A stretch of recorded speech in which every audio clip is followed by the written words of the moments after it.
ಗ್ರಹಿಸಿಬಿಟ್ಟ. ಆದ್ಮೇಲೆ ಈ ಕಡೆ ಬಂದು ಧರ್ಮರಾಜ ಮತ್ತು ಉಳಿದ ಸ್ನೇಹಿತರ ಕುಶಲವನ್ನ ವಿಚಾರಿಸ್ತಾನೆ. ಪರಮಾತ್ಮ ತಾನಾಗೇ ಬಂದು ಬಹಳ ಆದರಪೂರ್ವಕವಾಗಿ ಕುಶಲವನ್ನು ವಿಚಾರಿಸಿದಾಗ ಪ್ರತಿಯೊಬ್ಬರಿಗೂ ಸಹ ಬಹಳ ಅಪಾದದ ದರ್ಶನವನ್ನು ಮಾಡಿ ತಮ್ಮ ಎಲ್ಲ ಪಾಪವನ್ನು ಸಹ ಹೋಗಲಾಡಿಸಿಕೊಂಡು ಹೀಗೆ ಹೇಳ್ತಾರೆ. ಕುಶಲವೇ ಎನ್ನುವ ಪ್ರಶ್ನೆ, ಪರಮಾತ್ಮನ ಕುಶಲವೇ ಎನ್ನುವ ಪ್ರಶ್ನೆಗೆ ನಮಗೆ ಅಕುಶಲ ಆಗೋದಕ್ಕೆ ಸಾಧ್ಯವೇ ಇಲ್ಲ. ಯಾಕೆ? ಮಹಾತ್ಮರ ಮನಸ್ಸಿನಲ್ಲಿರುವಂತಹ ವಿಷಯ ಅವರ ಬಾಯಿಯಿಂದ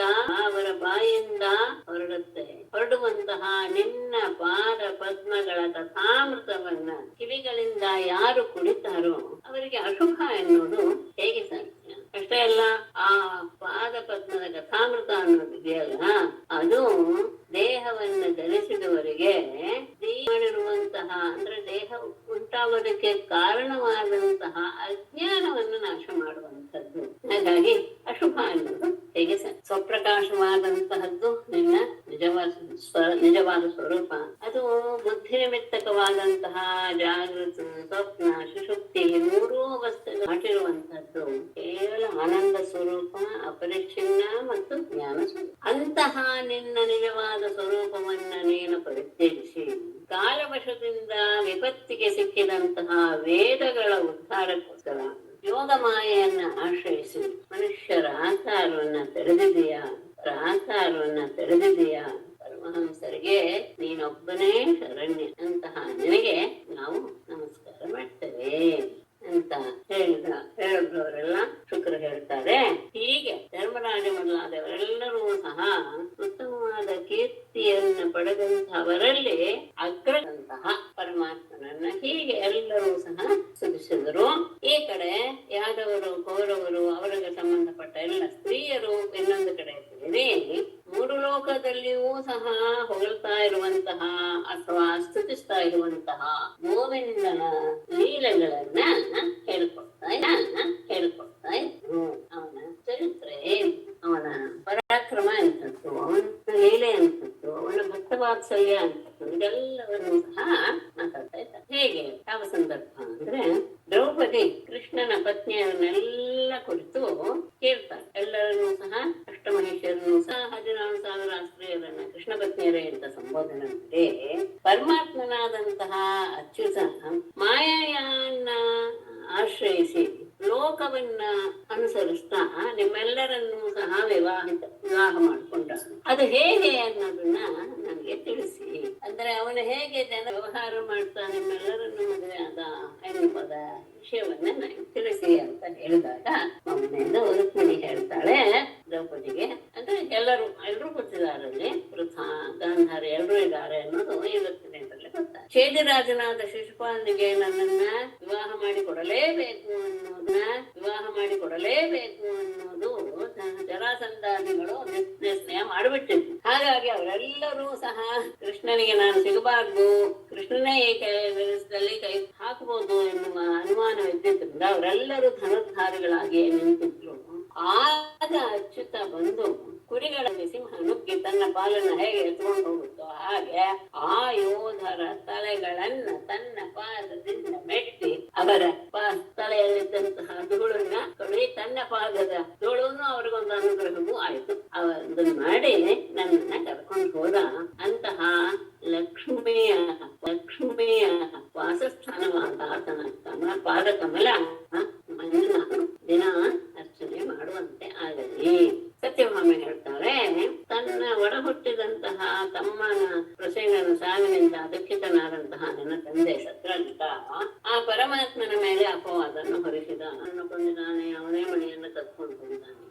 ಆಗ ಆ ಅಪವಾದವನ್ನ ಪರಿಹಾರ ಮಾಡಿಕೊಳ್ಳೋದಕ್ಕೋಸ್ಕರ ಪರಮಾತ್ಮ ಕಾಡಿಗೆ ಹೋಗಿ ಜಾಂಬವಂತನನ್ನ ಗೆದ್ದು ಸಮಂತಕ ಮಣಿಯನ್ನ ತಂದು ನನ್ನ ತಂದೆಗೆ ಕೊಟ್ಟ. ಆಗ ತಾನು ಮಾಡಿದ್ದು ಅಪವಾದ ಹೊರಿಸಿದ್ದು ತುಂಬಾ ತಪ್ಪಾಗಿ ಹೋಯ್ತು ಅಂತ ಭಯಭೀತನಾಗ್ಬಿಟ್ಟು ತಂದೆ ಆಗ ಅಕ್ರೂರನಿಗೆ ನಾನು ವಾಗ್ದಾನ ಮಾಡಿದವಳು ಆಗಿದ್ದೆ, ಅಂದ್ರೆ ಅಕ್ರೂರನಿಗೆ ಮದುವೆ ಮಾಡ್ಕೊಡ್ತೀನಿ ಅಂತ ನನ್ನ ತಂದೆ ಹೇಳಿದ್ದಾನೆ. ಆದರೆ ತನ್ನ ಈ ಅಪರಾಧಕ್ಕೆ ಕ್ಷಮೆಯ ರೂಪದಲ್ಲಿ ನನ್ನ ಕೃಷ್ಣನಿಗೆ ಮದುವೆ ಮಾಡಿಕೊಟ್ಟ. ಜಾಂಬವತಿ ಹೇಳ್ತಾಳೆ, ನನ್ನ ತಂದೆ ಜಾಂಬವಂತ ಎದುರಿಗಿರುವಂತಹ ವ್ಯಕ್ತಿ ತನ್ನ ಆರಾಧ್ಯ ದೈವನಾದಂತಹ ಸೀತೆಯ ಪತಿಯಾದ ರಾಮನೇ ಎನ್ನುವುದರ ನಿಜವಾದ ವಿಷಯವನ್ನು ಅರಿಯದೆ 21 ದಿನಗಳವರೆಗೆ ಯುದ್ಧ ಮಾಡಿದ. ಆದರೆ ಕೊನೆಯಲ್ಲಿ ಆತನಿಗೆ ಸ್ವಲ್ಪ ಪರೀಕ್ಷೆ ಮಾಡಿಕೊಂಡ ನನಗೆ ಯಾವತ್ತೂ ಈ ರೀತಿಯಾದಂತಹ ಸೋಲು ಆಗಿರಲಿಲ್ಲ, ಈ ರೀತಿಯಾದಂತಹ ಆಯಾಸು ಆಗಿರಲಿಲ್ಲ ದೇಹಕ್ಕೆ. ಹಾಗಾಗಿ ಈತ ನನ್ನ ಪ್ರಭುವೇ ಇರಬೇಕು ಅಂತ ತಿಳಿದುಕೊಂಡು ಆತನ ಪಾದಗಳಿಗೆ ನಮಸ್ಕಾರ ಮಾಡಿ ಸಮಂತಕ ಮನೆಯ ಜೊತೆಗೆ ನನ್ನನ್ನು ಸಹ ವಿಚಾರಣೆ ಕೊಟ್ಟು, ಅಂದಿನಿಂದ ನಾನು ಕೃಷ್ಣನ ದಾಸಿ ಆಗಿದ್ದೀನಿ, ಕಾಲಿಂದ ಹೇಳ್ತಾಳೆ, ನಾನು ಗೋವಿಂದನ ಪಾದ ಸ್ಪರ್ಶವನ್ನ ಬಯಸಿ ಯಮುನಾ ತೀರದಲ್ಲಿ ತಪಸ್ಸು ಮಾಡ್ತಾ ಇದ್ದೆ ಎನ್ನುವುದನ್ನ ಅರಿತಂತಹ ಪರಮಾತ್ಮ ತನ್ನ ಮಿತ್ರನಾದ ಅರ್ಜುನನಿಗೆ ಜೊತೆಗೆ ಬಂದು ನನ್ನ ಪಾಣಿಗ್ರಹವನ್ನು ಮಾಡಿದ. ನಾನು ಅವನ ಮನೆಯ ಸೇವಕಿ. ಮಿತ್ರವಿಂದ ಹೇಳ್ತಾಳೆ, ಗೋವಿಂದ ನನ್ನ ಸ್ವಯಂವರಕ್ಕೆ ಬಂದು ಅಲ್ಲಿ ನೆರೆದಂತಹ ಎಲ್ಲ ರಾಜರನ್ನು, ಅಷ್ಟೇ ಅಲ್ಲ ನನಗೆ ಅಪಕಾರ ಮಾಡಿದಂತಹ ನನ್ನ ಸೋದರನ್ನು ಸಹ ಗೆದ್ದು ಬಿಟ್ಟ. ಅದಾದ ಮೇಲೆ ನಾಯಿಗಳ ಸಮೂಹದ ಮಧ್ಯದಲ್ಲಿರುವಂತಹ ತನ್ನ ಆಹಾರವನ್ನು ಹೇಗೆ ಸಿಂಹ ತೆಗೆದುಕೊಂಡು ಹೋಗುತ್ತೋ ಹಾಗೆ ನನ್ನನ್ನ ತನ್ನ ನಗರಕ್ಕೆ ಕರೆದೊಯ್ದ. ಅಂತಹ ಲಕ್ಷ್ಮಿಯ ವಾಸಸ್ಥಾನವಾದ ಆತನ ಪಾದವನ್ನ ತೊಳೆಯುವಂತಹ ಸೌಭಾಗ್ಯ ನನಗೆ ಪ್ರತಿಯೊಂದು ಜನ್ಮದಲ್ಲಿಯೂ ಸಿಗುತ್ತೆ. ಸತ್ಯ ಹೇಳ್ತಾಳೆ, ನಗ್ನಜಿತನ ಮಗಳು, ನನ್ನ ತಂದೆ ನಗ್ನಜಿತ ರಾಜರು ಪರಾಕ್ರಮಗಳಾಗಿರಬೇಕು ನನ್ನ ಅಳೆಯನಾಗುವಂಥವು ಭಾವಿಸಿ ಬಲ ಪರೀಕ್ಷೆಗಾಗಿ 7 ಹೋರಿಗಳನ್ನ ಆತ ಸಾಕಿದ್ದ. ಅವು ಅತ್ಯಂತ ಬಲಶಾಲಿಗಳಾದವು ಮತ್ತೆ ಹರಿತವಾದ ಕೊಂಬುಗಳನ್ನು ಹೊಂದಿರುವಂಥವು. ಅಷ್ಟೇ ಅಲ್ಲ, ಎಂತಹ ವೀರರು ಬಂದರೂ ಸಹ ಅವರ ಅಹಂಕಾರವನ್ನ ಅಡಗಿಸಿ ಬಿಡ್ತಾ ಇತ್ತು. ಅಂತಹ ಆ ವೃಷಭಗಳನ್ನ 7 ವೃಷಭಗಳನ್ನ ಪರಮಾತ್ಮ ಬಹಳ ಲೀಲೆಯಿಂದ ಅದನ್ನ ತನ್ನ ವಶಕ್ಕೆ ತೆಗೆದುಕೊಂಡು ನಿಗ್ರಹ ಮಾಡಿ ಮಕ್ಕಳು ಮೇಕೆಯ ಮರಿಗಳನ್ನು ಹಿಡಿಯುವ ರೀತಿಯಲ್ಲಿ ಬಹಳ ಲೀಲೆಯಿಂದ ಅವುಗಳನ್ನ ಕಟ್ಟಿ ಹಾಕಿದ. ಹೀಗೆ ವೀರ್ಯ ಶುಲ್ಕಳಾದಂತಹ ನನ್ನನ್ನ ದಾಸಿಯರೊಡನೆ ಚತುರಂಗ ಬಲದೊಡನೆ ಕರೆದುಕೊಂಡು ಹೋಗ್ತಾ ಇದ್ದ ಸಂದರ್ಭದಲ್ಲಿ ಅವಮಾನಿತರಾದಂತಹ ಉಳಿದ ಕ್ಷತ್ರಿಯರು ಅಡ್ಡ ಬಂದು ನನ್ನ ಕೃಷ್ಣನ ಮೇಲೆ ಯುದ್ಧ ಮಾಡಕ್ಕೆ ಬರ್ತಾರೆ. ಆಗ ಅವರನ್ನೆಲ್ಲ ನಾಶ ಮಾಡಿ ಪರಮಾತ್ಮ ನನ್ನ ಬಾಕಿಗೆ ತಪ್ಪಿಕೊಂಡು ಬಂದ. ಆತನ ದಾಸ್ಯ ನನಗೆ ಯಾವತ್ತಾಳೆ. ಕೃಷ್ಣನ ಸೋದರಮಾವನ ಮಗ, ಅವನಲ್ಲಿ ನನ್ನ ಮನಸ್ಸು ಪೂರ್ಣವಾಗಿ ನೆಲೆಗೊಂಡು ಬಿಟ್ಟಿತ್ತು. ಇದನ್ನ ತಿಳಿದಂತಹ ನನ್ನ ತಂದೆ ತಾನಾಗಿಯೇ ಆತನನ್ನ ಆಹ್ವಾನ ಮಾಡಿ ಒಂದು ಅಕ್ಷೌಹಿಣಿ ಸೇನೆಯೊಡನೆ ದಾಸಿಯರೊಡನೆ ನನ್ನನ್ನ ಕಳುಹಿಸಿಕೊಟ್ಟ. ಪರಮಾತ್ಮನ ಪಾದ ದೇವೇ ನನಗೆ ಜನ್ಮ ಜನ್ಮದಲ್ಲಿಯೂ ಸಿಗಲಿ ಅಂತ ನಾನು ಬಯಸ್ತೇನೆ. ಏಕೆಂದ್ರೆ ಕರ್ಮ ಬಂಧನದಲ್ಲಿ ಸಿಕ್ಕಾಕೊಳ್ಳುವಂತಹ ನನಗೆ ಅದು ಶ್ರೇಯು ಮಾತ್ರ. ಲಕ್ಷ್ಮಣ ಹೇಳ್ತಾಳೆ, ನಾರದರು ಆಗಾಗ ನಮ್ಮ ಅರಮನೆಗೆ ಬಂದು ಅಚ್ಯುತನ ಅವತಾರ ವೃತ್ತಾಂತವನ್ನ, ಆತನ ಸಾಹಸ ಕಾರ್ಯಗಳನ್ನ ಅದನ್ನ ಕೇಳಿ ನನ್ನ ಮನಸ್ಸು ಪರಮಾತ್ಮನಲ್ಲಿ ನೆಲೆಗೊಂಡು ಬಿಟ್ಟಿತ್ತು. ಅಷ್ಟೇ ಅಲ್ಲ, ಲಕ್ಷ್ಮಿಯ ಒಂದು ವ್ಯವಹಾರವು ನನ್ನ ಮನಸ್ಸನ್ನ ಪರಮಾತ್ಮನಲ್ಲಿ ನೆಲೆಗೊಳಿಸುವಂತೆ ಮಾಡಿತು. ಏನಂದ್ರೆ ಸಮುದ್ರದಿಂದ ಹೊರಬಂದಂತಹ ಆವಿರ್ಭಾವಳಾದಂತಹ ಲಕ್ಷ್ಮಿಯು ಕೈಯಲ್ಲಿ ಕಮಲವನ್ನ ಹಿಡಿದುಕೊಂಡು ಬಂದು ಅಲ್ಲಿ ನೆರೆದಿರುವ ಪ್ರತಿಯೊಬ್ಬರನ್ನೂ ಸಹ ಯೋಗ್ಯ ರೀತಿಯಲ್ಲಿ ವಿಚಾರ ಮಾಡಿ, ಅಂದ್ರೆ ಈತ ತನ್ನ ಪತಿ ಆಗೋದಕ್ಕೆ ಯೋಗ್ಯನೋ ಅಲ್ವೋ ಎನ್ನುವುದನ್ನ ವಿಚಾರ ಮಾಡಿ ಕೊನೆಗೆ ಅಲ್ಲಿ ನೆರೆದಂತಹ ದೇವೇಂದ್ರಾದಿ ಲೋಕಪಾಲಕರು ಎಲ್ಲರನ್ನೂ ಸಹ ತ್ಯಾಗ ಮಾಡಿ ಪರಮಾತ್ಮನನ್ನ ಸಿಗ್ಲು ಎನ್ನುವಂತಹ ಮಾತು ಕೇಳಿದ ಮೇಲಂತೂ ನಾನು ಮುಕುಂದನಲ್ಲಿ ನನ್ನ ಮನಸ್ಸನ್ನ ನೆಲೆಗೊಳಿಸಿಬಿಟ್ಟಿದ್ದೆ. ಹಾಗೆ ನನ್ನ ಮನಸ್ಸು ಇದೆ ಎನ್ನುವುದು ಗೊತ್ತಾದಾಗ ನನ್ನ ತಂದೆ ಭತ್ಸೇನ ಮಗಳ ಮೇಲಿನ ವಾತ್ಸಲ್ಯದಿಂದ ಒಂದು ಉಪಾಯವನ್ನು ಮಾಡಿದ. ಹೇಗೆ ದ್ರೌಪದಿಗೆ ಹೇಳ್ತಾಳೆ, ನಿನ್ನ ತಂದೆ ಅರ್ಜುನನ್ನಾಗಿ ಮಾಡ್ಕೊಳ್ಳೋದಕ್ಕೋಸ್ಕರ ಸ್ವಯಂವರದಲ್ಲಿ ಮತ್ಸ್ಯಯಂತ್ರವನ್ನ ಜೋಡಿಸಿದ್ನಲ್ಲ, ಹಾಗೆಯೇ ನನ್ನ ತಂದೆಯು ಸಹ ಮತ್ಸ್ಯಯಂತ್ರವನ್ನೇ ಮಾಡಿಸಿದ. ಹಾಗಾದ್ರೆ ಅರ್ಜುನ ಗೆದ್ಬಿಡ್ತಿದ್ನೆ ಅಂದ್ರೆ ಇಲ್ಲ, ಅದಕ್ಕೂ ಇದು ಸ್ವಲ್ಪ ವ್ಯತ್ಯಾಸವಾಗಿತ್ತು. ನಿನ್ನನ್ನ ಗೆಲ್ಲೋದಕ್ಕೋಸ್ಕರ ಮಾಡಿದಂತಹ ಮತ್ಸ್ಯಯಂತ್ರ ಹೊರಗಡೆಯಿಂದ ಮಾತ್ರ ಮರೆಯಾಗಿತ್ತು. ಅಂದ್ರೆ ಆ ಕೆಳಗಡೆ ಬಂದು ಆ ಸ್ತಂಭದ ಕೆಳಗಡೆಯಿಂದ ನೋಡಿದ್ರೆ ಮೇಲೆ ಗುರಿ ಯಾವುದು ಮತ್ಸ್ಯ ಯಾವುದು ಕಾಣಿಸ್ತಾ ಇತ್ತು. ಆದ್ರೆ ನನ್ನನ್ನ ಗೆಲ್ಲೋದಕ್ಕೋಸ್ಕರ ಮಾಡಿದಂತಹ ಮತ್ಸ್ಯಯಂತ್ರದಲ್ಲಿ ಗುರಿ ಅಂದ್ರೆ ಅದು ಕೇವಲ ನೀರಿನಲ್ಲಿ ಮಾತ್ರ ಕಾಣಿಸ್ತಾ ಇತ್ತು. ನೀರಿನಲ್ಲಿ ಅದರ ಪ್ರತಿಬಿಂಬವನ್ನು ನೋಡಿ ಮೇಲಿರುವಂತಹ ಮತ್ಸ್ಯಕ್ಕೆ ಗುರಿ ಇಡಬೇಕಾಗಿತ್ತು.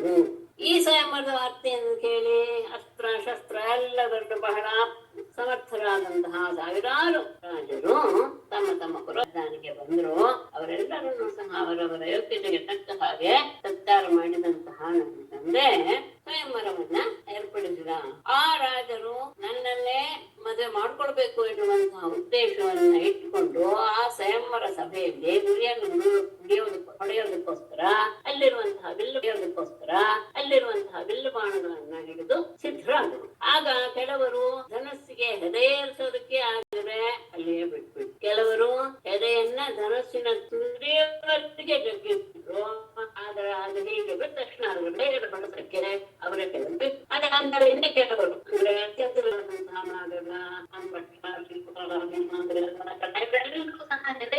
ಅವ್ರಿಗೆ ಅದರಲ್ಲೇನು ಕಷ್ಟ ಮಾಡಿಲ್ಲ. ಆದ್ರೆ ಗುರಿ ಯಾವುದು? ಮತ್ಸ್ಯ. ಆ ಮತ್ಸ್ಯದ ಸ್ಥಳ ಯಾವುದು ಅನ್ನೋದನ್ನ ಗುರ್ತಿಸೋದಕ್ಕೆ ಆಗಿಲ್ಲ ಇವರಿಗೆ. ಅದಕ್ಕೂ ಸಹ ಅರ್ಜುನನು ಬಂದ, ಅವನು ಹೆಡೆ ಏರಿಸಿದ ಮೀನಿನ ಪ್ರತಿಬಿಂಬವನ್ನು ಸಹ ನೀರಲ್ಲಿ ಕಂಡ. ಅವನಿಗೆ ಗೊತ್ತಾಯ್ತು, ನೀರಲ್ಲಿ ನೋಡಿ ಪ್ರತಿಬಿಂಬವನ್ನು ನಾನು ಮೇಲಿನ ಮತ್ಸ್ಯಕ್ಕೆ ಹೊಡಿಬೇಕು ಅಂತ. ಆ ಮತ್ಸ್ಯದ ಸ್ಥಾನವನ್ನು ಸಹ ಅವನು ಸರಿಯಾಗೇ ತಿಳ್ಕೊಂಡ. ಮತ್ತೆ ಅತ್ಯಂತ ಏಕಾಗ್ರತೆ ಅನ್ನೋದು ಅರ್ಜುನಿಗೆ ಸಹಜವಾದಂತಹ ಗುಣ. ಅದರಿಂದ ಬಾಣ ಏನು ಹೊಡೆದ, ಆದ್ರೆ ಅದು ಹೀಗೆ ಸ್ವಲ್ಪ ಪಾರ್ಶ್ವದಲ್ಲಿ ತಗಲಿಸ್ಕೊಂಡು ಹೋಯ್ತೇ ಹೊರತು ಆ ಬಾಣ ಅದನ್ನ ಗುರಿ ಮುಟ್ಟಿ ಅದನ್ನು ಕತ್ತರಿಸಕ್ಕೆ ಆಗಲಿಲ್ಲ.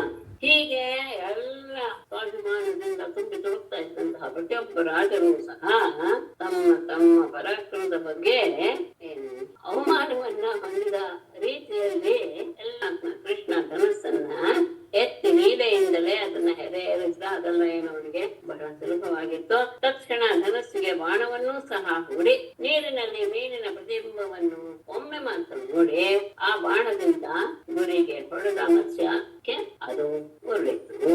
ಆ ಸಂದರ್ಭದಲ್ಲಿ ಸೂರ್ಯ ಅಭಿನಯ ಮುಹೂರ್ತದಲ್ಲಿ ಆ ಸಂದರ್ಭದಲ್ಲಿ ಆಕಾಶದಲ್ಲಿ ದೇವದೂತಗಳು ಜಯಕಾರಗಳು ಎಲ್ಲ ಮೊಳಗಲು, ಭೂಮಿಯಲ್ಲಿ ಜಯಕಾರಗಳು ಮೊಳಗಿದ್ವು. ಭೂಮಿಯಲ್ಲೂ ಸಹ ದೇವದೂತರಿಗೆ ನಗಾರಿಗಳು ಹಾರಿಸಿದರು. ದೇವತೆಗಳು ಆನಂದದಿಂದ ಹೋಮಡೆಗೆದರು. ಆಗ ಪುಣ್ಯ ವಕ್ರಂ ಕುರು ಕುಂತಲ ಕುಂಡಲ ತ್ಯುತ್ಕಂಡಸ್ಥಲಂ ಶಿಶಿರಹಾಸ ಕಟಾಕ್ಷಮೋಕ್ಷೈಃ ರಾಜ್ಞೋ ನಿರೀಕ್ಷ್ಯ ಪರಿತಃ ಶನಕೈಃ ಮುರಾರೇಃ ಹಂಸೆ ಅನುರಕ್ತ ಹೃದಯ ವಿರಧೆ ಸ್ವಮಾಲಾಂ ಉರುಕುಂತಲ ಕುಂಡಲ ತ್ಯುತ್ಕಂಡಸ್ಥಲಂ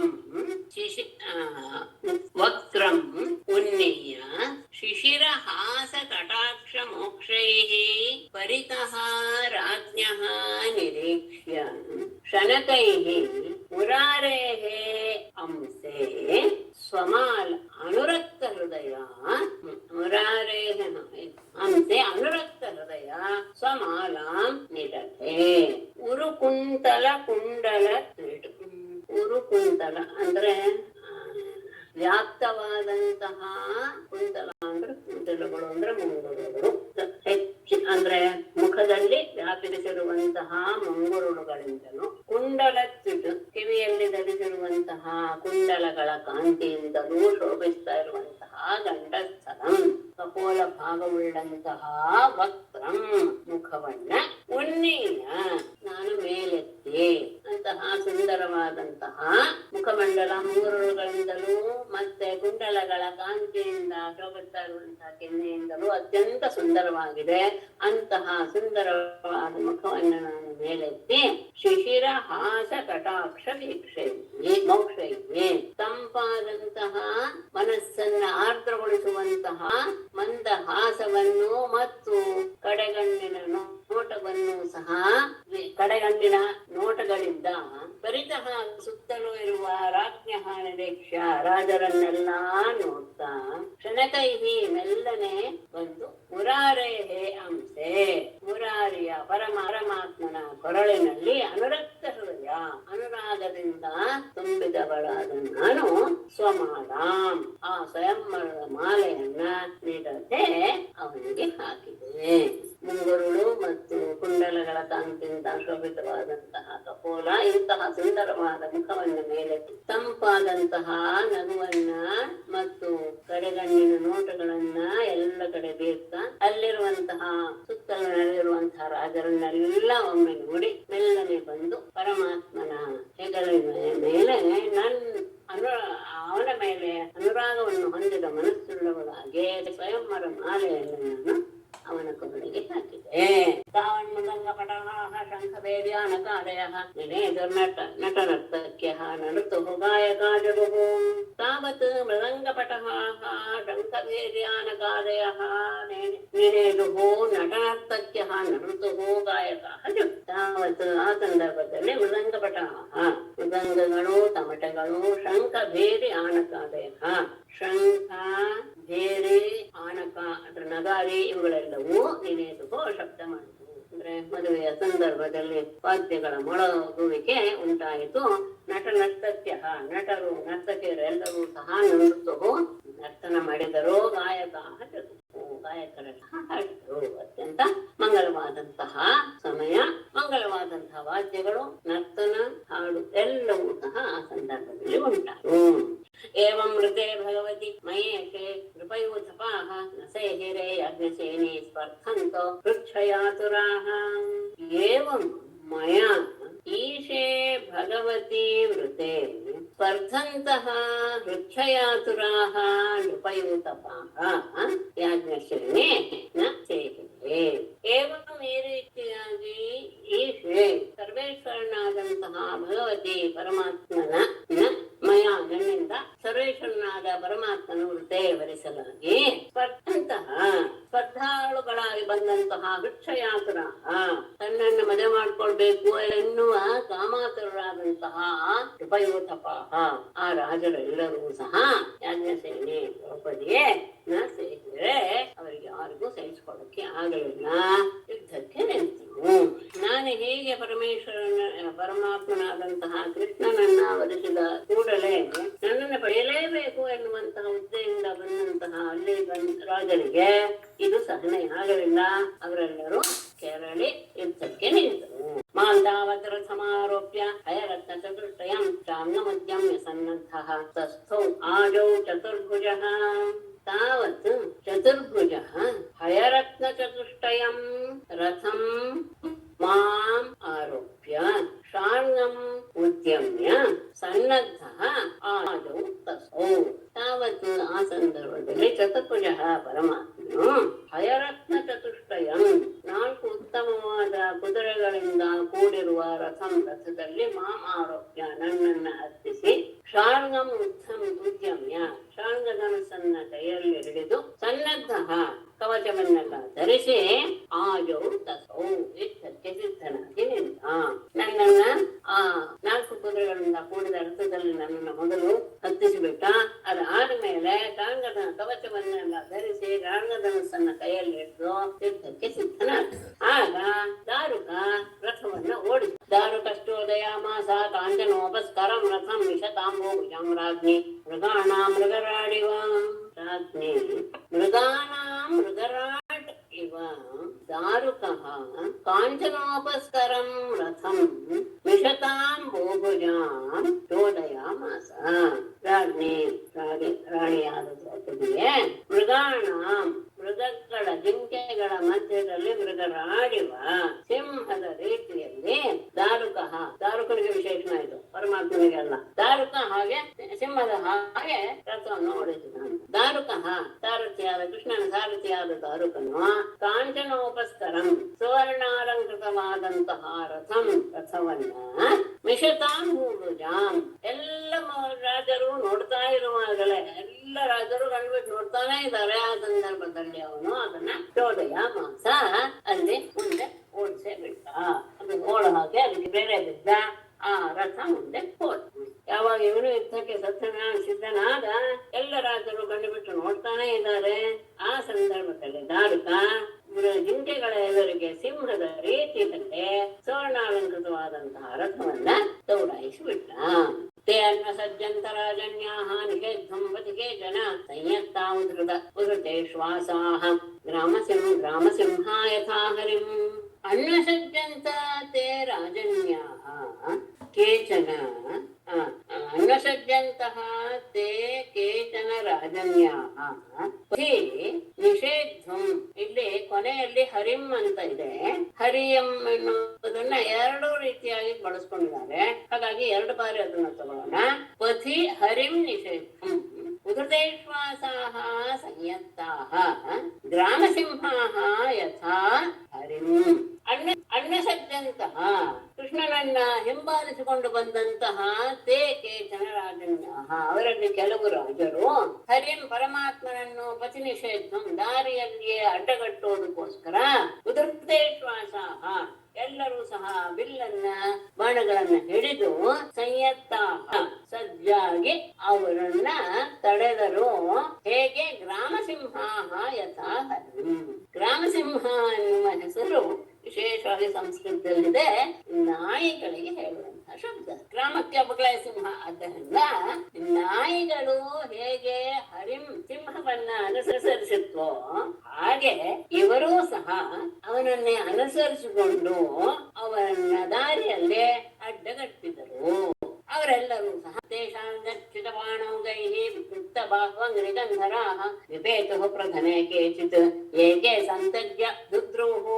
ಅನೇಕ ಜನರಾದರು ಹಿಂಬಾಲಿಸಿದ್ರು.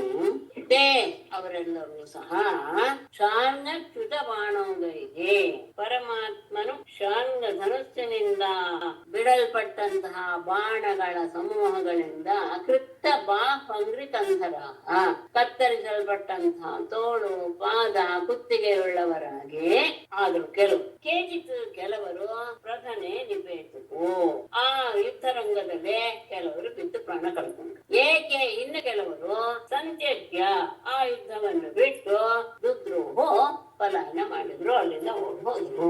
ಕೆಲವರು ಯಾವಾಗ ಕೃಷ್ಣ ನನ್ನ ಹಿಂಬಾಲಿಸಿದ್ರು ಆಗ ಕೃಷ್ಣ ತನ್ನ ಬಾಣಗಳ ಸಮೂಹಗಳಿಂದ ಅಲ್ಲಿ ಬಂದಂತಹ ರಾಜರ ತೋಳು ಕಾಲು ಕತ್ತುಗಳನ್ನೆಲ್ಲ ಕತ್ತರಿಸಿ ಹಾಕಿದ. ಕೆಲವರು ಅಲ್ಲೇ ಮರಣವನ್ನು ಹೊಂದಿದ್ರು. ಕೆಲವರು ಹೆದರಿ ಅಲ್ಲಿಂದ ಓಡಿ ಹೋದರು. ಇದು ಆದ್ಮೇಲೆ ತತಃ ಪುರೀಂ ಯದುಪತಿರತ್ಯಲಂಕೃತಾಂ ರವಿಚ್ಛದಧ್ವಜ ಪಟ ಚಿತ್ರ ತೋರಣಾಂ ಕುಶಸ್ಥಲೀಂ ದಿವಿ ಭುವಿ ಚಾಭಿಸಂಸ್ತುತಾಂ ಸಮಾವಿಶತ್ ತರಣಿರಿವ ಸ್ವಕೇತನಂ. ತತಃ ರವಿಚ್ಛದಧ್ವಜ ಪಟ ಚಿತ್ರ ತೋರಣಾಂ ಅತ್ಯಲಂಕೃತಾಂ ದಿವಿ ಭುವಿ ಚ ಅಭಿಸಂಸ್ತುತಾಂ ಕುಶಸ್ಥಲೀಂ ಪುರೀಂ ಯದುಪತಿಃ ತರಣಿಃ ಸ್ವಕೇತನಂ ಇವ ಸಮಾವಿಶತ್. ತತಃ ಬಳಿಕ ರವಿಚ್ಛದ ಧ್ವಜ ಪಟ ಚಿತ್ರ ತೋರಣ ಸೂರ್ಯನನ್ನೇ ಮರೆಮಾಡುವಂತಹ ಧ್ವಜಪಟಗಳಿಂದಲೂ ಬಣ್ಣ ಬಣ್ಣದ ತೋರಣಗಳಿಂದಲೂ ಅತ್ಯಲಂಕೃತ ಅಲಂಕೃತವಾದಂತಹ ಅತ್ಯಂತ ಚೆನ್ನಾಗಿ ಅಲಂಕರಿಸಲ್ಪಟ್ಟಂತಹ ದಿವಿ ಭುವಿ ಚ ಸ್ವರ್ಗಲೋಕದಲ್ಲಿಯೂ ಭೂಲೋಕದಲ್ಲಿಯೂ ಸಹ ಅಭಿಸಂಸ್ತುತ ಪ್ರಶಂಸಿಸಲ್ಪಟ್ಟ ಅಂದ್ರೆ ಅಂತಹ ಗಾರಕ್ಕೆ ಭೂಲೋಕದಲ್ಲಿಯೂ ಸಹ ಅದು ಅವಳಿಗೆ ಪಾತ್ರವಾಗಿತ್ತು, ಸ್ವರ್ಗಲೋಕದಲ್ಲಿಯೂ ಪಾತ್ರವಾಗಿತ್ತು. ಅಂತಹ ಬೃಹತ್ಸದೇಂ ತನ್ನ ದ್ವಾರಕಾ ನಗರವನ್ನ ಯದುಪತಿಗೆ ಕೃಷ್ಣನು ತರಣಿಹಿ ಸ್ವಕೇತನಂ ಇವ ಸೂರ್ಯನು ತನ್ನ ಮನೆಗೆ ಬಂದು ಸೇರುವಂತೆ ಸಮಾವೇಶದ ಬಂದು ಸೇರಿದ. ಸೂರ್ಯನ ಹಾಗೆ ಅತ್ಯಂತ ಪ್ರಕಾಶಮಾನನಾದಂತಹ ಅವನು ಯದುಪತಿಗೆ ಯದುಗಳಿಗೆಲ್ಲ ಒಡೆಯನಾದಂತಹ ಕೃಷ್ಣ ಆ ದ್ವಾರಕೆಯನ್ನ ಪ್ರವೇಶ ಮಾಡಿದ. ಆ ದ್ವಾರಕೆಯನ್ನು ಅತ್ಯಂತ ಸುಂದರವಾಗಿ ಅಲಂಕರಿಸಿದ್ದರು. ಸೂರ್ಯನನ್ನೇ ಮರೆಮಾಚುವಂತಹ ಧ್ವಜ ಪತಾಕೆಗಳು, ಬಣ್ಣ ಬಣ್ಣದ ತೋರಣಗಳು ಈ ರೀತಿಯಾಗಿ ಅತ್ಯಂತ ಸುಂದರವಾಗಿ ಅಲಂಕರಿಸಲ್ಪಟ್ಟಿದ್ದ ಅದು ಸ್ವರ್ಗದಲ್ಲಿ ಭೂಲೋಕದಲ್ಲಿ ಎಲ್ಲ ಪ್ರಶಂಸೆಗೆ ಒಳಗಾಗಿತ್ತು. ಅಂತಹ ದ್ವಾರಕಾ ನಗರವನ್ನ ಪ್ರವೇಶ ಮಾಡಿದ. ಪಿತಾಮೇ ಪೂಜೆಯಾಮಾಸ ಹೃತ್ ಸಂಬಂಧಿ ಬಾಂಧವಾನ್ ಮಹಾರ್ಹವಾಸೋಲಂಕಾರೈಃ ಶಯ್ಯಾಸನ ಪರಿಚ್ಛದೈಃ. ಮೇ ಪಿತಾ ಹೃತ್ ಸಂಬಂಧಿ ಬಾಂಧವಾನ್ ಮಹಾರ್ಹವಾಸೋಲಂಕಾರೈಃ ಶಯ್ಯಾಸನ ಪರಿಚ್ಛದೈಃ ಪೂಜೆಯಾಮಾಸ. ಅದಾದ್ಮೇಲೆ ಮೇ ಪಿತಾ ನನ್ನ ತಂದೆಯು ದ್ವಾರಕೆಗೆ ಬಂದು ಅಂತ ಅರ್ಥ ಮಾಡ್ಕೊಳ್ಬೇಕು. ಸುಹೃತ್ ಸಂಬಂಧಿ ಬಾಂಧವಾನ್ ಸ್ನೇಹಿತರನ್ನ ಬಂಧು ಬಾಂಧವರನ್ನ ಎಲ್ಲರನ್ನೂ ಸಹ ಮಹಾರ್ಹ ವಾಸೋಲಂಕಾರೈಹಿ ಉತ್ತಮವಾದಂತಹ ವಸ್ತ್ರ ಅಲಂಕಾರಗಳಿಂದಲೂ ಶಯ್ಯ ಆಸನ ಪರಿಚ್ಛದೈಹಿ ಹಾಸಿಗೆ ಆಸನ ಹೊದಿಕೆ ಉಳಿದಂತಹ ಸಾಮಗ್ರಿಗಳಿಂದಲೂ ಸಹ ಪೂಜೆಯಾಮಾಸ, ಎಲ್ಲರನ್ನೂ ಸಹ ಗೌರವಿಸಿದ. ನನ್ನ ತಂದೆನೇ ದ್ವಾರಕೆಗೆ ಬಂದು ಅಂದ್ರೆ ತನ್ನ ಇಚ್ಛೆ ನೆರವೇರಿತು ಎನ್ನುವ ಭಾವನೆ ತಂದೆಯವರಿಗೂ ಇತ್ತು, ನನಗೂ ಇತ್ತು. ಹಾಗಾಗಿ ಆತ ಅಲ್ಲಿಗೆ ಬಂದು ಹಿತೈಷಿಗಳನ್ನ, ಬಂಧು ಬಾಂಧವರನ್ನ ಎಲ್ಲರನ್ನೂ ಸಹ ಉತ್ತಮವಾದಂತಹ ವಸ್ತ್ರಾಭರಣಗಳಿಂದಲೂ ಶಯ್ಯ ಆಸನ ಮತ್ತು ಉಳಿದ ಸಾಮಗ್ರಿಗಳಿಂದಲೂ ಸಹ ಅವರನ್ನು ಗೌರವಿಸಿದ. ಅಷ್ಟೇ ಅಲ್ಲ, ದಾಸೀಭಿಃ ಸರ್ವಸಂಪತ್ತಿಃ ಭಟೇರಥವಾಜಿಭಿಃ ಆಯುಧಾನಿ ಮಹಾರಹಾಣಿ ದದೌ ಪೂರ್ಣಸ್ಯ ಭಕ್ತಿತಃ. ವಿಶೇಷವಾಗಿ ಕೊನೆಯ ಶಬ್ದ ಹೇಳ್ತಾರೆ, ಪೂರ್ಣಸ್ಯ ದಾಸೀಭಿಃ ಸರ್ವಸಂಪತ್ತಿಃ ಭಟೇಭರಥವಾಜಿಭಿಃ ಆಯುಧಾನಿ ಮಹಾರ್ಹಾಣಿ ಆಯುಧಾನಿ ಭಕ್ತಿತಃ ದದೌ. ಪೂರ್ಣಸ್ಯ ಆತ ಪರಿಪೂರ್ಣ ಆಪ್ತಕಾಮ, ಆತನಿಗೆ ಯಾವುದೂ ಸಹ ಬೇಕಿಲ್ಲ. ಆದರೂ ಅಂತಹ ಪರಮಾತ್ಮನಿಗೆ ದಾಸಿಭಿಹಿ, ದಾಸಿಯರಿಂದಲೂ ಸರ್ವ ಸಂಪತ್ತಿಗೆ ಎಲ್ಲ ರೀತಿಯ ಸಂಪತ್ತುಗಳಿಂದಲೂ ಭಟ ಈಭರ ರಥವಾದಿಭಿಹಿ, ಕಾಲಾಳುಗಳು, ಆನೆ, ರಥ, ಕುದುರೆ ಅಂದ್ರೆ ಚತುರಂಗ ಸೈನ್ಯ ಇವುಗಳಿಂದಲೂ ಕೂಡಿ ಮಹಾರ್ಹಾಣಿ ಆಯುಧಾನಿ ಅತ್ಯುತ್ತಮವಾದಂತಹ ಶಸ್ತ್ರಾಸ್ತ್ರಗಳನ್ನು ಸಹ ಭಕ್ತಿತಃ ಭಕ್ತಿ ಪೂರ್ವಕವಾಗಿ ದದೌ ಆತನಿಗೆ ಸಮರ್ಪಿಸಿದ. ಪರಿಪೂರ್ಣನಾದಂತಹ ಕೃಷ್ಣ ಆಕೆಗೆ ಯಾವುದು ಬೇಡ, ಆದರೂ ತನ್ನ ಭಕ್ತಿಯನ್ನು ಪ್ರಕಟ ಮಾಡುವಂತಹ ಒಂದು ರೀತಿಯಲ್ಲಿ ದಾಸಿಯರು, ಅನೇಕ ಸಂಪತ್ತುಗಳು, ಚತುರಂಗ ಸೈನ್ಯ, ಶ್ರೇಷ್ಠವಾದ ಆಯುಧಗಳು ಇವುಗಳೆಲ್ಲವನ್ನು ಸಹ ಭಕ್ತಿಪೂರ್ವಕವಾಗಿ ಸಮರ್ಪಿಸಿದ. ಇಷ್ಟು ಹೇಳಿ ಇಲ್ಲಿಗೆ 8 ಜನರು ಮುಗಿಯಿತು. ಕೊನೆಯಲ್ಲಿ ಅವಳೇ ಹೇಳ್ತಾಳೆ, ಆತ್ಮಾರಾಮಸ್ಯ ತಸ್ಯೇಮ ವಯಂ ವೈ ಗೃಹದಾಸಿಕಾಃ ಸರ್ವಸಂಗ ನಿವೃತ್ತ್ಯಾರ್ಥ ತಪಸಾ ಚ ಬಭೂವಿಮಾಂ. ಇಮಾಃ ವಯಂ ಸರ್ವಸಂಗ ನಿವೃತ್ತ್ಯ ತಪಸಾ ಚ ಅರ್ಥ ತಸ್ಯ ಆತ್ಮಾರಾಮಸ್ಯ ಗೃಹದಾಸಿಕಾಃ ಬಭೂವಿಮ ವೈ.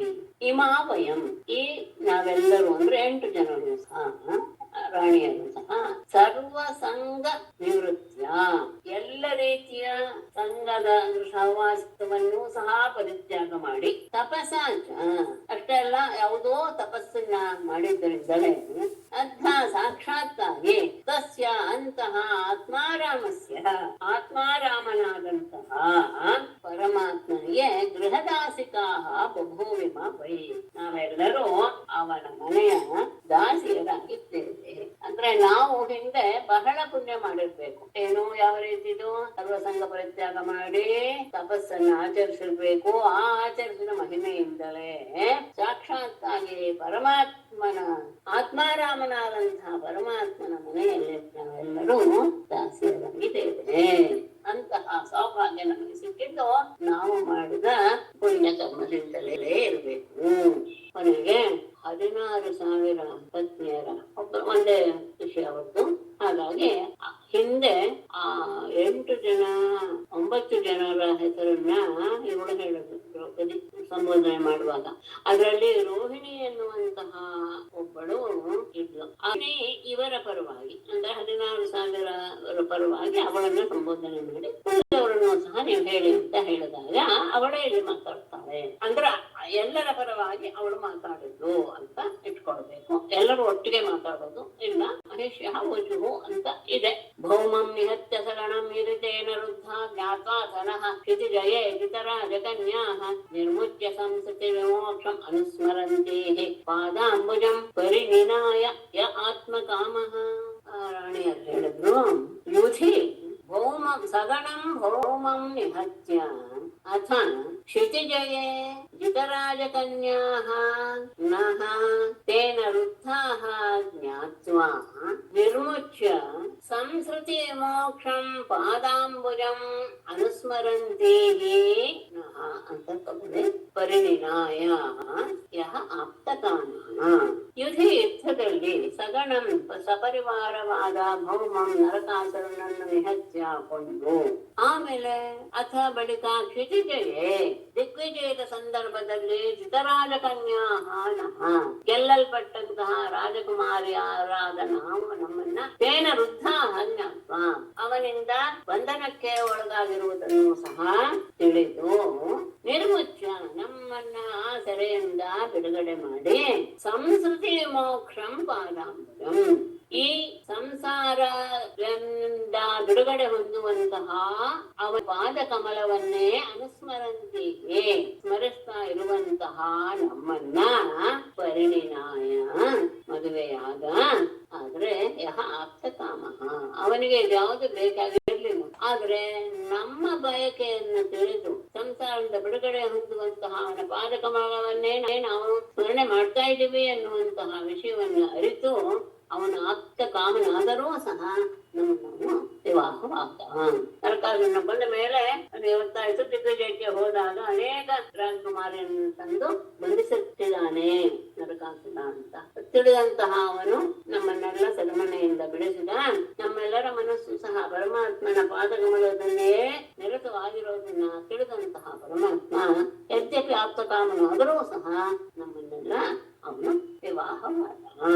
ಅದು ಒಂದು ಮಾತು ಅವ್ರು ಹೇಳ್ತಾರೆ, ಅದು ಅದ್ಭುತ. ಪ್ರಹ್ಲಾದನ ಮಾತು ಒಂದು ಇದೇ ತರ. ನವಯಂ ಸಾಧ್ಯ ಸಾಮ್ರಾಜ್ಯಂ ಸ್ವರಾಜ್ಯಂ ಭೌಜ್ಯಮಪ್ಯುತ ವೈರಾಗ್ಯಂ ಪಾರಮೇಷ್ಠ್ಯಂ ಚ ಆನಂದ್ಯಂ ವಾ ಹರೇಃ ಪದಂ ಕಾಮಯಾಮಃ ಏತಸ್ಯ ಶ್ರೀಪತ್ಪಾದರಜಶ್ರಿಯಃ ಕುಜಕುಂಕುಮಗಂಧಾಢ್ಯಂ ಮೂರ್ಧ್ನಾ ವೋಢುಂ ಗದಾಧೃತಃ. ಎರಡನೇ ಸಾಲಿರುವಂತಹ ಕಾಮಯಾಮಹೆ ಅನ್ನೋದು ಮೇಲಿನ ಶ್ಲೋಕಕ್ಕನ್ವಯ, ಅಲ್ಲಿ ಎರಡನೇ ಶ್ಲೋಕಕ್ಕನ್ವಯ. ಸಾಧ್ಯ ವಯಂ ಸಾಮ್ರಾಜ್ಯಂ ಸ್ವರಾಜ್ಯಂ ಭೌಜ್ಯಮಪಿ ಉತ ವೈರಾಜ್ಯಂ ಪಾರಮೇಷ್ಠ್ಯಂ ಆನಂತ್ಯಂ ವಾ ಹರೇಃ ಪದಂ ನ ಕಾಮಯಾಮಹೇ ಶ್ರಿಯಃ ಕುಚಕುಂಕುಮಗಂಧಾಢ್ಯಂ ಗದಾಧೃತಃ ಏತಸ್ಯ ಶ್ರೀಮತ್ಪಾದರಜಃ ಮೂರ್ಧ್ನಾ ವೋಢುಂ ಕಾಮಯಾಮಹೇ. ಸಾಧ್ಯೆ ಮಂಗಳಕರಳೆ ದ್ರೌಪದಿಯೇ, ವಯಂ ನಾವು ಸಾಮ್ರಾಜ್ಯಂ ಅಂದ್ರೆ ಇದು ಒಂದಕ್ಕಿಂತ ಒಂದು ಶ್ರೇಷ್ಠವಾದದ್ದು. ಮೊದಲಿಗಿಂತ ಎರಡನೇದು ಶ್ರೇಷ್ಠ, ಎರಡನೇಗಿಂತ ಮೊನ್ನೆ ಶ್ರೇಷ್ಠ, ಕೊನೆಯವರೆಗೆ ಹಾಗೆ. ಸಾಮ್ರಾಜ್ಯವನ್ನಾಗಲಿ ಅಂದ್ರೆ ಸಾರ್ವಭೌಮ ಪದವಿಯಾಗಲಿ, ಸ್ವರಾಜ್ಯಂ ಅಂದ್ರೆ ಇಂದ್ರನ ಪದವಿಯಾಗಲಿ ಅದು ಸಾಮ್ರಾಜ್ಯ. ಭೌಜ್ಯಂ ಅಂದ್ರೆ ಅದು ಎರಡೂ ಸಹ, ಸಾಮ್ರಾಜ್ಯ ಸಾಮ್ರಾಜ್ಯ ಎರಡೂ ಸಹ ಆಗಲೇ. ವೈರಾಜ್ಯಂ ವೈರಾಜ್ಯಂ ಅಂದ್ರೆ ಅನೇಕ ರೀತಿಯಾಗಿ ಶೋಭಿಸುವಂತಹದ್ದು ಅಂದ್ರೆ ಅಣಿಮಾದಿ ಸಿದ್ಧಿಯನ್ನಾಗಲಿ. ಪಾರಮೇಷ್ಠ್ಯ ಅಂದ್ರೆ ಬ್ರಹ್ಮನ ಪದವಿ, ಪರಮೇಷ್ಠ್ಯ ಪದ. ಪಾರಮೇಷ್ಠ್ಯಂ ಬ್ರಹ್ಮನ ಪದವಿಯಾಗಲಿ. ಆನಂದ್ಯಂ ಅಂದ್ರೆ ಕೊನೆಯದು ಮೋಕ್ಷವಾಗಲಿ. ಹರೇಹೇ ಪದಂ ಆತನ ವೈಕುಂಠವಾದ ಸಾಲೋಕ್ಯವಾಗಲಿ. ನ ಕಾಮಯಾಮಹೇ ನಾವು ಬಯಸುವುದಿಲ್ಲ. ಅಥವಾ ಹರೇ ಆನಂದ್ಯಂ ಹರೇ ಪದಂ ವಾ ಅಂತ ಬೇಕಾದ್ರೂ ತಗೊಳ್ಬಹುದು. ಹರಿಯ ಸಾನ್ನಿಧ್ಯ, ಹರಿಯ ಲೋಕ ಎನ್ನುವುದೇ ಮೋಕ್ಷ ಅಂತ ಇಟ್ಟುಕೊಂಡಾಗ ಅದು ಅಂತ ಇಟ್ಕೊಂಡು ಇದನ್ನ ನಾವು ನ ಕಾಮಯಾಮಹೇ ಯಾವುದನ್ನು ಸಹ ನಾವು ಬಯಸೋದಿಲ್ಲ. ಹಾಗಾದ್ರೆ ಏನ್ ಬಯಸ್ತೀವಿ? ಶ್ರಿಯ ಲಕ್ಷ್ಮಿಯ ಕುಚಕುಂಕುಮ ಗಂಧಾಢ್ಯಂ ಅವಳ ಸ್ತನದ ಮೇಲಿರುವಂತಹ ಕುಂಕುಮದಿಂದ ಸುಗಂಧಮಯವಾದಂತಹ ಶ್ರೀಮತ್ ಪಾದರಜಃ ಕೃಷ್ಣನ ಗದಾಧೃತಃ ಕೃಷ್ಣನ ಶ್ರೀಮತ್ ಪಾದರಜಃ ಪವಿತ್ರವಾದಂತಹ ಪಾದದ ಧೂಳನ್ನ ಮೂರ್ಧ್ನಾ ವೋಢುಂ ತಲೆಯಲ್ಲಿ ಧರಿಸಬೇಕು ಅಂತ ಕಾಮಯಾಮಹೇ ನಾವು ಬಯಸ್ತೇವೆ. ಇನ್ಯಾವುದು ಬೇಡ ನಮ್ಗೆ, ಮೋಕ್ಷ ಬೇಡ, ಇಲ್ಲ ಚಕ್ರವರ್ತಿ ಪದವಿ ಆಗಲಿ, ಇಂದ್ರ ಪದವಿ, ಬ್ರಹ್ಮನ ಪದವಿ ಯಾವುದು ಸಹ ಬೇಡ. ಆದರೆ ಯಾವುದು ನಮಗೆ ಬೇಕು? ಅವನ ಪಾದ ಕಮಲದ ಆ ಧೂಳು ರಜಸ್ಸು ನಮ್ಮ ತಲೆಯ ಮೇಲೆ ಇರಬೇಕು. ನಮ್ಮ ತಲೆಯಲ್ಲಿ ಯಾವಾಗಲೂ ನಾವು ಅದನ್ನು ಧರಿಸಬೇಕು. ಎಂಥದ್ದು? ಶ್ರೀದೇವಿಯ ಲಕ್ಷ್ಮಿಯ ಕುಚ ಕುಂಕುಮದಿಂದ ಸುಗಂಧಭರಿತವಾದಂತಹದ್ದು ಆತನ ಪಾದದ ಧೂಳು. ಅಂತಹ ಧೂಳನ್ನು ನಾವು ನಮ್ಮ ತಲೆಯ ಮೇಲೆ ಧರಿಸಬೇಕು ಅಂತ ಅಂದ್ರೆ ಪಾದ ಧೂಳಿಯನ್ನು ಸದಾ ತಲೆಯ ಮೇಲೆ ಧರಿಸಬೇಕು ಅಂತ ನಾವು ಹಂಬಲಿಸ್ತೇವೆ. ಯಾಕೆ? ಆ ಲಕ್ಷ್ಮಿಯೂ ಸಹ ದೇವಾದಿ ದೇವತೆಗಳಿಂದಲೂ ಸಹ ಪೂಜ್ಯಳು. ಅಂತಹ ಲಕ್ಷ್ಮಿಯನ್ನ ಅವನು ತನ್ನ ಪತ್ನಿಯನ್ನಾಗಿ ನಡೆಸಿದ್ದಾನೆ. ಹಾಗಾಗಿ ಅವನ ಪಾದದ ಧೂಳಿ ನಮಗೆ ಸಿಕ್ಕಿದ್ರೆ ಸಾಕು. ಅಲ್ಲ, ಅದು ಸಿಗಕ್ಕೆ ಸಾಧ್ಯವೇ ಅಂದ್ರೆ ಎಷ್ಟೋ ಜನರಿಗೆ ಸಿಕ್ಕಿದೆಯಲ್ಲ, ಅದು ನಮಗೂ ಸಿಗುತ್ತೆ. ಪ್ರಜಸ್ತ್ರಿಯೋ ಯದ್ವಾಂಛಂತಿ ಪುಲಿಂಗ್ಯಃ ತೃಣವೀರುಧಃ ಗಾವಶ್ಚಾರಯತೋ ಗೋಪಾಃ ಪಾದಸ್ಪರ್ಶಂ ಮಹಾತ್ಮನಃ. ಯತ್ ಗಾವಃ ಚಾರಯತಃ ಮಹಾತ್ಮನಃ ಪಾದಸ್ಪರ್ಶಂ ಗೋಪಾಃ ವ್ರಜಸ್ತ್ರಿಯಃ ಪುಲಿಂದ್ಯಃ ತೃಣವೀರುಧಃ ವಾಂಛನ್ತೆ ಯತ್ ಹೇಗೆ ಗಾವಃ ಚಾರಯತಃ ಹಸುಗಳನ್ನ ಮೇಯಿಸ್ತಾ ಇರುವಂತಹ ಮಹಾತ್ಮನಃ ಮಹಾತ್ಮನು ಅವನು ಇದನ್ನ ಹಸುಗಳನ್ನ ಮೇಯಿಸ್ತಾ ಇದ್ದ ಅಂತಹ ಅವನ ಪಾದ ಸ್ಪರ್ಶಂ ಅವನ ಪಾದದ ಸ್ಪರ್ಶವಾದಂತಹ ಆ ಧೂಳನ್ನ ಗೋಪಾಹ ಗೋಪಾಲಕರು ವ್ರಜಸ್ತ್ರೀಯ ಆ ಗೋಕುಲದ ಸ್ತ್ರೀಯರು ಗೋಪಿಯರು ಪುಲಿಂದ್ಯ ಬೇಡ ಸ್ತ್ರೀಯರು ತೃಣವಿರುಧ ಹುಲ್ಲು ಬಳ್ಳಿಗಳು ಸಹ ವಾಂಛಂತಿ ಬಯಸುತ್ತವೆ. ಆತ ಓಡಾಡುತ್ತಾ ಇರುವಂತಹ ಹಸುಗಳನ್ನ ಮೇಯಿಸ್ತಾ ಓಡಾಡ್ತಾ ಇರುವಂತಹ ಸಂದರ್ಭದಲ್ಲಿ ಆತನ ಪಾದ ಧೂಳುಗಳನ್ನ ಸ್ಪರ್ಶ ಮಾಡಬೇಕು ಅಂತ ಅಲ್ಲಿದ್ದಂತಹ ಎಲ್ಲರೂ ಯಾರು ಗೋಪಿಯರು ಗೋಪಾಲಕರು ಬೇಡತಿಯರು ಅಷ್ಟೇ ಅಲ್ಲ ಹುಲ್ಲು ಬಳ್ಳಿಗಳೂ ಸಹ ಬಯಸ್ತಾ ಇದ್ದು ಅಂತಹ ಪಾದ ಧೂಳಿಯನ್ನು ನಾವು ಯಾವಾಗಲೂ ತಲೆ ಮೇಲೆ ಧರಿಸಬೇಕು ಅಂತ ನಾವು ಬಯಸ್ತೇವೆ. ಅವರು ಹೇಗೆ ಬಯಸಿದಾರು ನಾವು ಹಾಗೆ ಬಯಸಿದ್ದೇವೆ. ಪ್ರಯಸ್ತ್ರಿಯೋ ಯದ್ವಾಂಛಂತಿ ಪುಲಿಂದ್ಯಃ ತೃಣವೀರುದ್ಧಃ ಗಾವಶ್ಚಾರಯತೋ ಗೋಪಾಃ ಪಾದಸ್ಪರ್ಶಂ ಮಹಾತ್ಮನಃ. ಹೇಗೆ ಅಂದ್ರೆ ಅವನನ್ನ ಸತತವಾಗಿ ನಂಬಿದವರಿಗೆ ಅವನಲ್ಲೇ ಮನಸ್ಸನ್ನು ನೆಲೆಗೊಳಿಸಿದವರಿಗೆ ಇದು ಯಾವುದು ಸಹ ಅಸಾಧ್ಯವಲ್ಲ. ಶ್ರೀಮನ್ ಭಾಗವತೆ ನಾರಾಯಣ ನಮಸ್ಕೃತ್ಯ ನರಂ ಚೈವ ನರೋತ್ತಮಂ ದೇವಿಕಿಂ ಸರಸ್ವತೀಂ ವಿನಾಶಂ ತತೋ ಜಯಮುದೀರಯೇತ್. ಸರ್ವೇ ಭವಂತು ಸುಖಿನಃ ಸರ್ವೇ ಸಂತು ನಿರಾಮಯಾಃ ಸರ್ವೇ ಭದ್ರಾಣಿ ಪಶ್ಯಂತು ಮಾ ಕಶ್ಚಿತ್ ದುಃಖಭಾಗ್ ಭವೇತ್.